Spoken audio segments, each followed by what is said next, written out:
Kapal perang TNI AL, KRI Franz Kaisiepo 368 sukses ukir sejarah misi perdamaian dunia di Lebanon.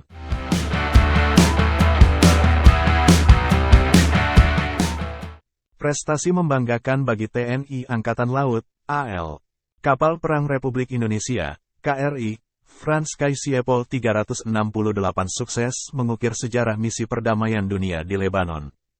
KRI Franz Kaisiepo 368 bertugas dalam Maritime Task Force United Nations Interim Force in Lebanon, MTF-UNIFIL, memimpin latihan bertajuk VIP Day di Laut Mediterania. Latihan gabungan yang digelar pada Selasa, tanggal 25 April tahun 2023, pekan lalu itu dihadiri Panglima Angkatan Bersenjata Lebanon Jenderal Joseph Aoun, Head of Mission atau Force Commander UNIFIL Major General Aroldo Lazaro Sáenz dan Maritime Task Force, MTF, Commander Rear Admiral Michael Busse. Seperti dilansir Kompas.com, ini merupakan kali pertama dalam sejarah, MTF UNIFIL menggelar latihan gabungan di Laut Mediterania melibatkan unsur MTF, Lebanese Armed Forces, LAF, Navy dan Air Force.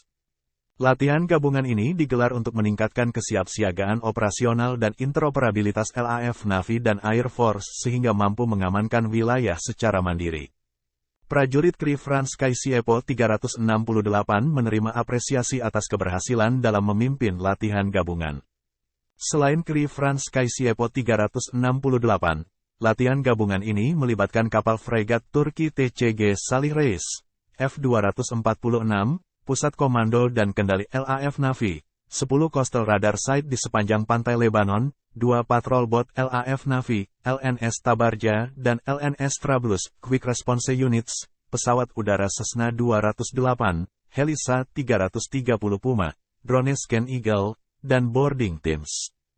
Dan Satgas MTF TNI Konga 28 NUNIFIL, Letkol Laut, P. John David Nalasakti Sondah mengatakan, keberhasilan memimpin latihan gabungan ini merupakan capaian penting implementasi mandat dari PBB untuk pilar Capacity Building.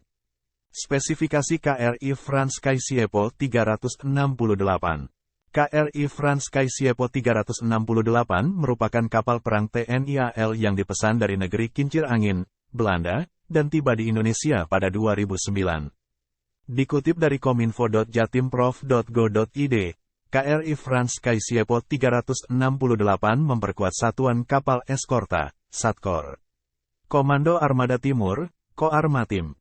KRI Franz Kaisiepo 368 yang tak lain kapal perang korvet ini berjenis Ship Integrated Geometrical Modularity Approach, SIGMA. KRI Franz Kaisiepo 368 dibuat di galangan kapal Schelde Naval Shipbuilding, SNS, Vlissingen, Belanda.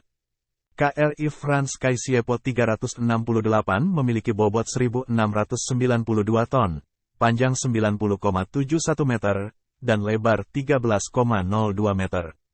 Kecepatan maksimumnya 28 knots. Jarak jelajah 3.000 nautical mile, kurang lebih 5.556 km, dengan kecepatan rata-rata 18 knots. KRI Franz Kaisiepo 368 memiliki ketahanan operasi selama 20 hari terus-menerus di laut dengan mengangkut maksimal 80 anak buah kapal, ABK. Sedangkan persenjataan yang dimiliki, yaitu rudal anti-kapal Exocet MM-40, rudal anti-pesawat Mistral dengan 8 peluncur, serangan udara Mistral Tetral, dan 4 rudal permukaan Exocet. Kemudian meriam Otto Melara 76 mm di depan, dan di samping kanan-kiri terpasang meriam Vektor G12 20 mm, serta 2 peluncur torpedo. Selain itu, kapal perang ini memiliki komputerisasi persenjataan Thales Tacticos, radar 3 dimensi, radar pelacak Lirot Mk2, dan sonar Thales Kinglip aktif-pasif. Nama Franz Kaisiepo pada kapal perang TNI AL ini adalah nama salah seorang pahlawan nasional Indonesia yang berasal dari Papua. Franz Kaisiepo adalah gubernur kedua Papua periode 1964 hingga 1973. Sosoknya dikenal sangat berani karena menentang niat Belanda untuk memasukkan Irian ke negara Indonesia Timur, NIT. Saat konferensi meja bundar, KMB, antara Belanda dan Indonesia di Den Haag, Franz Kaisiepo menolak diangkat sebagai delegasi Belanda. KMB menghasilkan keputusan pengakuan kedaulatan terhadap Negara Kesatuan Republik Indonesia, NKRI. Namun, Belanda bersikeras bahwa Irian termasuk ke dalam wilayah kerajaan Belanda.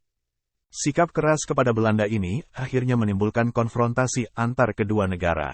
Pada tanggal 19 Desember tahun 1961, Presiden Soekarno mengumumkan Trikora sebagai upaya membebaskan Irian Barat yang dilanjutkan dengan operasi militer Trikora. Dalam konfrontasi ini, Frans Kaisiepo turut aktif membantu Angkatan Perang RI untuk mendarat di Irian Barat.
Terima kasih sudah nonton. Jangan lupa like, subscribe, dan share ya.